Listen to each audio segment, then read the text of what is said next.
Skeletor is the type that would rather spray it than say it. Here's your look at the Mattel Master Universe Origins Dragon Blaster Skeletor.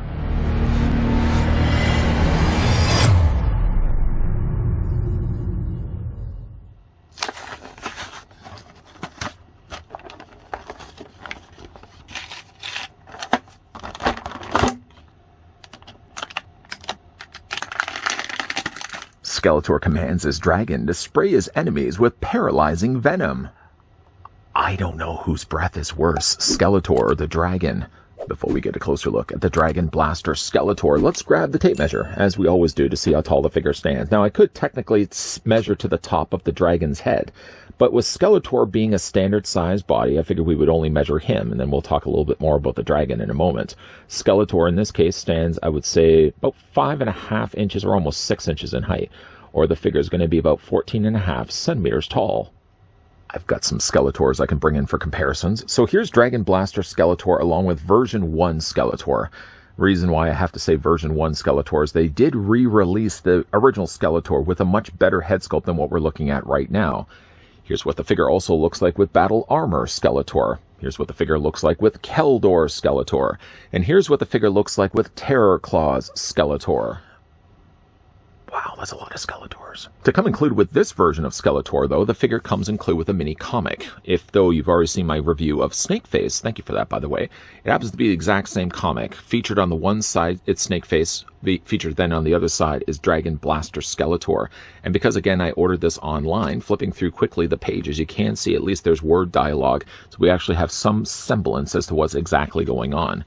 On the back, though, of course, is always the advertisements of things that you can pick up if you have a little bit of extra money, like Snakeface that we've already had a look at, Snake Tila we've yet to look at, Snake Trooper, Dragon Blaster Skeletor, King Randor, and once again, to bring your attention to one of the coolest names around, Slammerai. I'm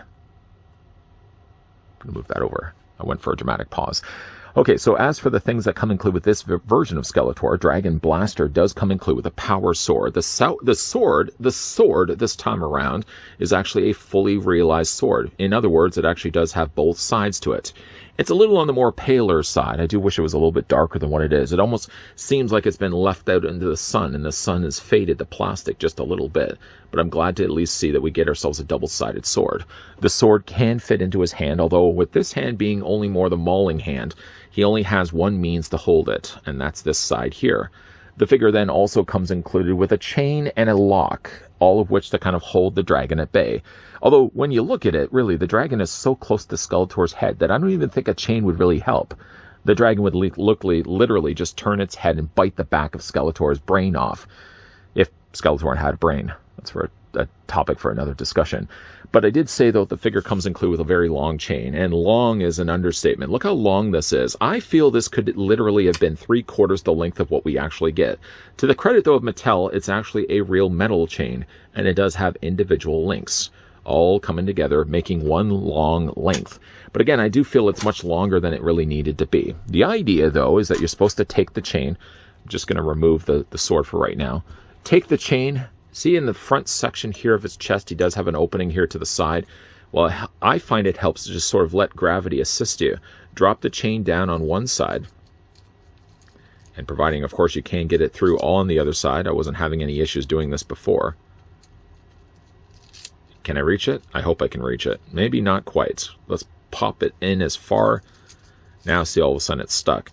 The problem with it, too, is that the torso armor, as you can see, is not finished on the inside.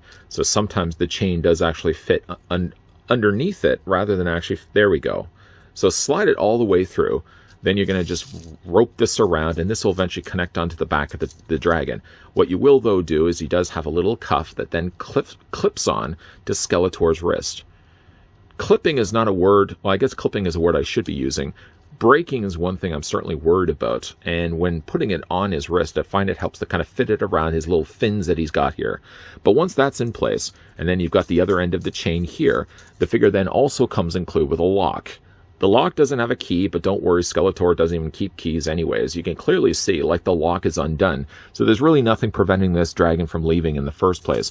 What you'll then do is you'll take the other end of the chain, take the part of the lock that will normally close it, providing you did have yourself a key, and you feed this through. There we go.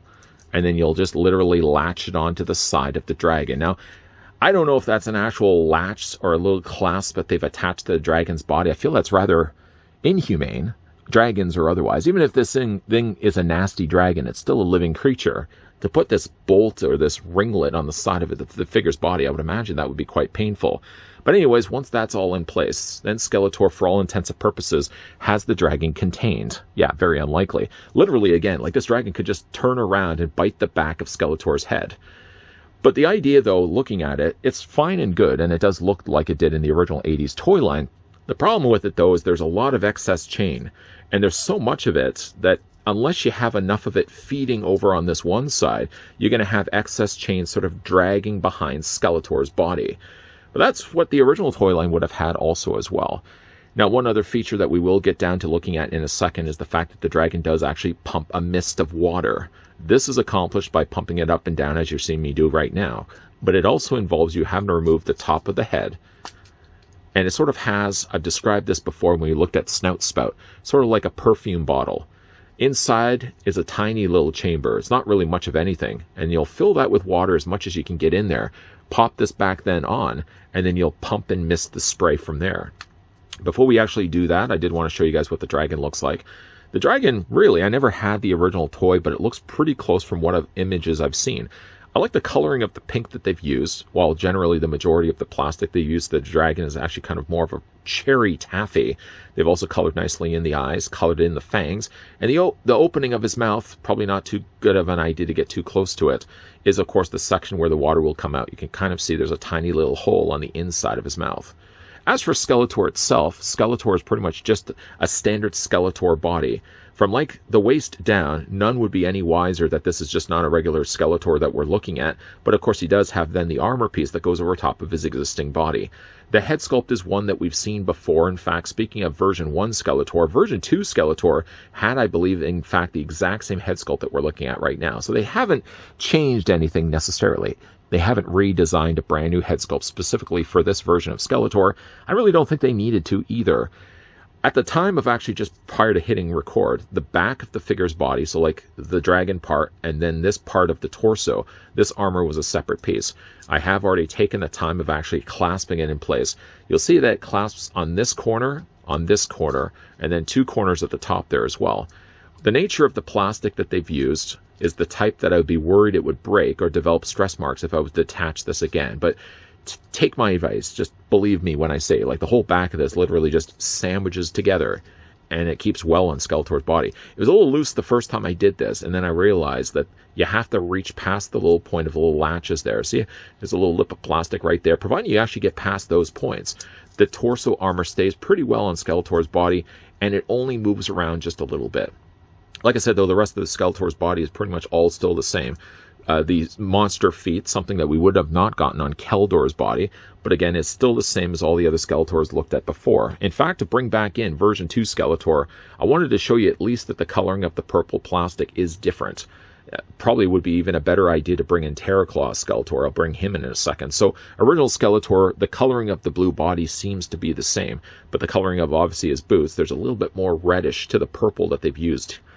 Better of a comparison, I feel, is probably to bring in Terraclaw Skeletor, and while it still seems to be the case, like the hood is very close in color, the boots aren't still quite the same. It always seems to be the case that they're changing out the purple in Skeletor's bodies. The body mold is exactly the same, but the color of choice of plastic that they use can vary from one figure to the other. For the figure's articulation, again, before we get down to misting people, the head is going to be on a ball joint, so it rotates back and forth. It looks up, it looks down, and slightly moves back and forth as well. Shoulders are going to move back and forth like normal Skeletors would be. The only problem with it, though, is rotating it too far back. You're obviously going to be putting your thumb right into the dragon's mouth, and I can't imagine, unless you train this guy very well, not to eat human flesh. Not that Skeletor really has to worry about it. I think he would imagine he would just be chomping down on anything that's getting close to him. The figure doesn't have a bicep swivel, but traditional Master Universe Origins figures have a swivel here in the forearm, which also serves to help the elbow to bend back and forth. Hands also rotate all the way around. The figure does have a waist swivel. even though there's so much chain to contend with, you still manage to, at least I'm able to get in there and swivel the waist. Legs do split out. They're on regular ball joints. Nothing new to report there. The legs do go forward only by just a little bit, and they also move back only just by a little bit. Figure has just a single hinge in the knee, rotation in his boots, and hinge back and forth up and down in his boots section. So again, all traditional articulation for Skeletor here. And like the times we always do before, you can also bend the elbows. And you can also bend the knees and bring the legs forward if you want to have them more in a vintage-looking pose. I generally, though, like to have the figures with legs straight and arms, well, deciding later what I want to do with the arms. So let's go ahead, though. I'm going to grab a little bit of water. First of all, what I'll do is I'll pop the head off for the dragon. I'll fill this little chamber with as much water as I can actually get in there. And then after that, of course, we'll start spraying people. This is probably the best time to everybody get on their raincoats because it may get a little wet in here. In preparation to getting the water in there, one thing I certainly will say is don't fill it too high. I don't know if you can actually see. There's a rim, and then there's actually a circle or a pit inside of it. I would probably not fill the water any greater than filling in the hole. If you fill it higher than that, one of the problems that you will face right away, as I'm currently wet and you may not be able to see it, is that when you take the dragon head and then you put it into that chamber, if the water is too high, obviously it's going to push the water out the sides. By having it just filled to the right amount, just literally right above that hole, is more than enough to spray any individuals around you and still manage to get the dragon in there. And even then, to put the dragon in with what little water I have left in there, it still manages to drip everywhere. Anyways, let's go ahead. So literally all you're going to do is press and pump the top of the dragon. If you have yourself like an air freshener, or you have yourself perfume or cologne or anything that really works with a pumping system, you already know how this essentially works. Pump the dragon's head up and down, and it doesn't even so much mist as it shoots a blasting stream of water, getting it all over my hands. For the sake of obviously not pointing it towards the camera, I'm not going to do it, but spin it around to the other side. It is a messy toy, and again, just the short of just avoiding at all times to make sure I'm not getting my backdrop all soaking wet. It's a nice looking gimmick. At least it's not a gimmick that's built into the body of Skeletor. So when it comes time to at least empty this out, all you're going to have to then do is pop the head for the dragon. Making sure, of course, most of the water's already gone by this point. Dumping out the remaining water inside. And I would even suggest then leaving the head out to let that thoroughly dry, as well as dry the inside of it as well. In preparation to doing the reviews of Dragon Blaster Skeletor, I tried several times to fill the inside chamber of the dragon, each time putting a little less in, because every single time I thought I had the right amount, putting the dragon head back then into the body, I would end up dribbling the water everywhere. Not to the point where I'm soaking wet. I maybe have exaggerated that just a little bit, but it's certainly enough to know, okay, next time I need to put a little less water. Sure enough, next time came around, and I put water back into it, and I still managed to put in way too much. There really should have been a line somewhere in there. As still the best advice I probably could give is just fill it up to the end of the top of that hole. Don't put it any further past that, because as soon as you put the dragon in, it's going to dribble down the sides of the dragon's body. Luckily, it isn't as wet as, even though I got myself a little towel just in case. Very little water I now have to clean up after this video is finished shooting. The other thing I do wish that this figure could have actually had is a slightly shorter chain. You may have already seen it from the back of the figure's body. There's a lot of dragage of chain. Even though it does technically loop through the front of Skeletor's torso armor, it does wrap then around his body, and then it still attaches onto the back of the dragon's body, very inhumanely, I would say. I still think there's way too much chain. If I was an expert at actually making chains, I probably could find a way to detach some of those links and maybe even just reduce it by, I don't know, 8 or 9 extra links just to shorten it, because I don't think it needed to be as long as what it is. But what do you guys think of Dragon Blaster Skeletor? Did you ever have the original toy? Let me know down below in the comment section. I never had this version of Skeletor, but I still remember seeing it in Kmart. Anybody remember Kmart stores? If you guys enjoyed this video, why not hit it with a like? Why not? If you guys are loving the content you guys are seeing, loving the fact that we're doing more Master Universe Origins reviews, then if you haven't already done so, make sure you hit that subscribe button down below, and that you're also turning on the bell notification. Just an FYI, by the way, while we have wrapped up things right now for Dragon Blaster Skeletor, and I'm going to clean up what little bit of water I've left behind here on the turntable, I will also be looking at some more Master Universe stuff. So if that's the kind of thing that brings all the boys to the yard, make sure you're coming back to the yard, because there's definitely going to be a lot more content coming your way. Of course, as always, guys, thanks for watching. See you guys next time.